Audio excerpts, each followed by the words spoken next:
Salvation, transaction, completion on the cross has paid my ransom in full. Hallelujah. Salvation, transaction, completion on the cross has paid my ransom in full. Hallelujah. We say we go.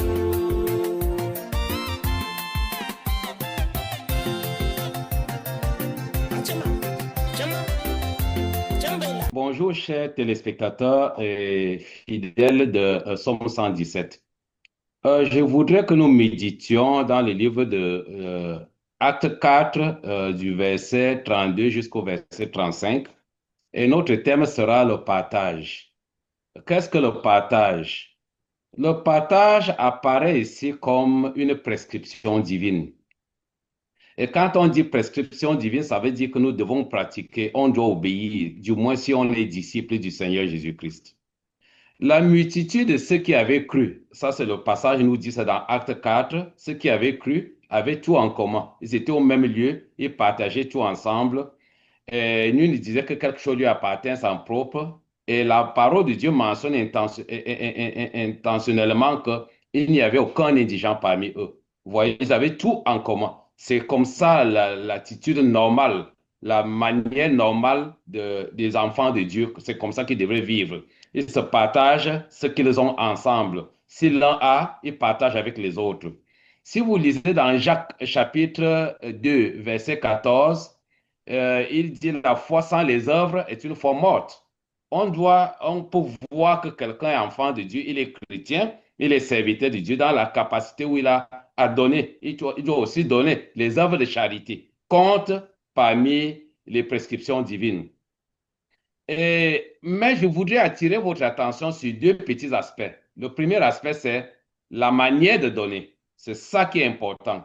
C'est-à-dire que quelles sont les motivations en donnant, en faisant les dons, les libéralités. Est-ce que tu vises un poste politique parce qu'on va te voter demain? Est-ce que tu veux être célèbre pour qu'on voit que tu es plus grand dans la région? Est-ce que tu donnes avec un calcul d'intérêt que demain, moi aussi, je vais demander tel autre service? C'est tout cela qu'il faut voir. Si tu donnes avec une pensée pure, c'est-à-dire sans vouloir te vanter, sans vouloir te mettre en avant, pour honorer le Seigneur, parce que c'est une prescription divine, naturellement, il y aura une récompense très positive. Sauf que vous rendez un témoin par rapport au partage. C'est quelque chose qui va édifier quelques-uns. Je vais essayer d'être très bref. J'étais au Texas, c'était vers les années 2010-2011. J'étais au Texas et j'ai travaillé dans une agence avec la police quelque part là, comme Commission Security Officer. Et mon travail était de faire le tour, de visiter les subways et autres pour voir s'il y a des gens qui cassent les choses et autres. Et maintenant, j'ai trouvé quelqu'un sous le pont qui était sans domicile, sans abri. Nous appelons ici homeless. Et il tremblait quand je suis arrivé et il dit, je n'ai pas de drogue, je n'ai pas de drogue. Je lui ai demandé pourquoi tu es sans abri. Il m'a dit qu'il a fait la prison 3 fois. Je l'ai arrêté, je l'ai menotté, je l'ai amené au poste de police. Au lieu de l'amener, de le mettre en prison parce qu'il n'a rien fait, il n'a pas péché, il n'a pas volé, il n'a pas fait quelque chose, je l'ai plutôt mis dans mon véhicule. J'ai dit, attends 1 heure de temps, je vais t'amener chez moi. Tu auras un abri. Tous les autres policiers qui étaient, tu as montré vraiment que tu es africain. Tu ne connais pas ces gens. Il va violer ta femme, il va voler tout dans ta maison. J'ai dit non, il ne le fera pas. Parce que je l'ai vu en train de lire la Bible. Il pleurait, il lisait la Bible sous le pont, vivant sous le pont. Et il pleuvait. Je l'ai amené chez moi. Quelques jours plus tard, il me dit qu'il était, avant d'aller en prison, il était chauffeur de camion. C'est grâce à lui que j'ai appris. J'ai dit, les chauffeurs de camion font tant d'argent. À ce moment-là, la police faisait 50 000 dollars par an. Et lui disait qu'il faisait plus de 100 000 dollars par an. J'ai dit, mais un chauffeur de camion gagne plus qu'un policier. Dans ce cas, je vais aller apprendre à conduire les camions. Et je suis allé apprendre à conduire les camions. 2 semaines après, j'avais déjà mon permis pour conduire les gros camions poids lourds. Et puis, on m'a recruté à partir de ce travail, ce permis qu'on appelle CDL. J'ai pu avoir un travail dans le métro pour conduire le métro de la ville. Après ça, je suis arrivé à New York, à l'État de New York. On m'a recruté à United Postal Service comme chauffeur de camion. Après ça, je suis devenu supervisor, qu'on appelle chef de service. Après, je suis devenu directeur. J'ai continué à grandir et tout ça là, tous les postes que j'ai eus à partir de chauffeur de camion. Et un jour, pendant que j'allais déposer un colis à l'aéroport et avec le camion, j'ai eu l'occasion de causer avec un pilote qui m'a dit tu n'as besoin que de 6 mois pour être pilote. Et finalement, je me suis retrouvé à ce jour, je suis membre de ce qu'on appelle Aircraft Owner Pilot Association, l'association des pilotes et des propriétaires d'avions. Vous voyez un peu, grâce à l'aide, c'est un âge que j'ai pris chez moi. Quelqu'un que moi j'ai pris sans domicile pour l'aider, il est devenu plutôt un âge, c'est lui qui va me bénir pour le reste de ma vie en Amérique. Vous voyez un peu comment c'est utile de partager, d'aider. Donc, comme ça, quelques-uns, en pratiquant la justice, en pratiquant l'hospitalité, ont hébergé les anges. Alors, la religion pure et sans tâche, pour me résumer, consiste à visiter les veuves et les orphelins, faire du bien. Il faut aider les autres. Ne sois pas riche tout seul. Pense aussi aux autres. Il faut pouvoir partager. Donc, et à se préserver des souillures du monde. Si tu pratiques la sainteté et si tu aides les autres, les pauvres, tu as garanti la vie éternelle. Que le Seigneur nous bénisse par cette parole. Au nom de Jésus-Christ. Amen. Il y a un instant, vous parliez du partage, c'était le thème. Et moi, je vous relance pour vous poser la question, que devons-nous exactement partager? La bonne volonté, il est écrit dans 2 Corinthiens 8, 12, que la bonne volonté, quand elle existe, est agréable dans le genre de ce qu'elle peut avoir à sa disposition et non de ce qu'elle n'a pas. Nous devons pouvoir aux besoins des autres et autres.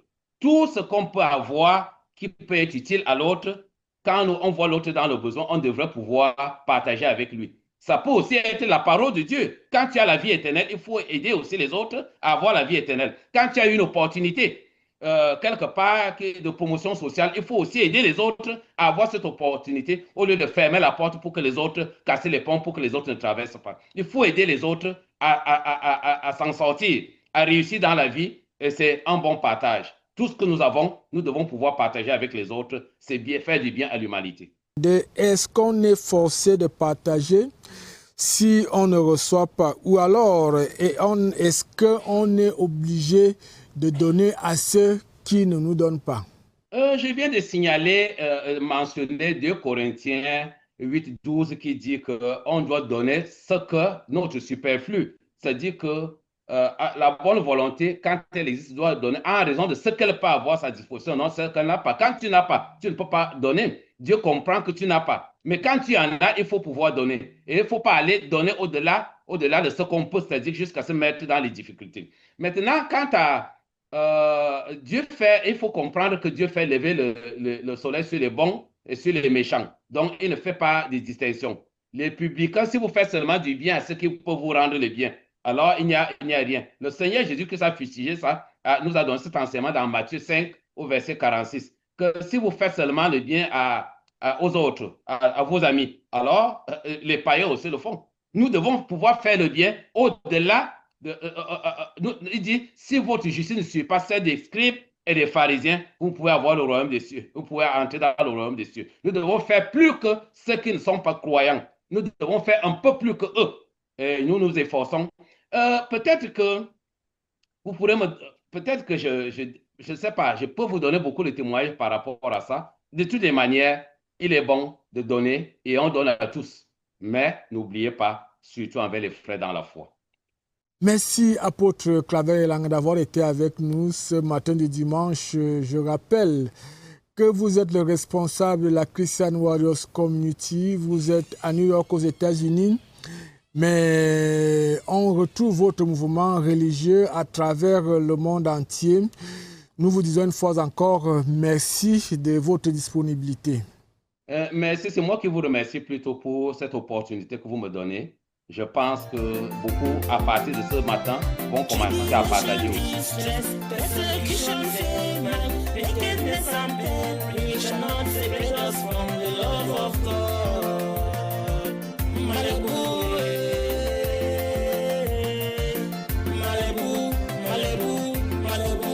Malibu, Vici,